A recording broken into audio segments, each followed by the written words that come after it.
సికింద్రాబాద్ ఉజ్జయిని మహంకాళి అమ్మవారి బోనాల సందర్భంగా కేంద్ర మంత్రి కిషన్ రెడ్డి దంపతులు ఉజ్జయిని మహంకాళి అమ్మవారిని దర్శించుకుని బోనం సమర్పించారు. ఈ సందర్భంగా కేంద్ర మంత్రి కిషన్ రెడ్డి మాట్లాడుతూ, మన రాష్ట్రంలో కొన్ని వందల సంవత్సరాల నుండి బోనాల పండగ సంప్రదాయం ఉంది. దేశంలో ఎక్కడా లేని విధంగా బోనాల పండగ మనకు మాత్రమే ప్రత్యేకం.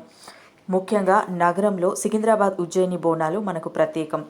రాష్ట్రం, దేశంలోని అన్ని వర్గాల ప్రజలు సుఖ సంతోషాలతో ఉండాలని మహంకాళి అమ్మవారిని కోరుకున్నానని తెలిపారు.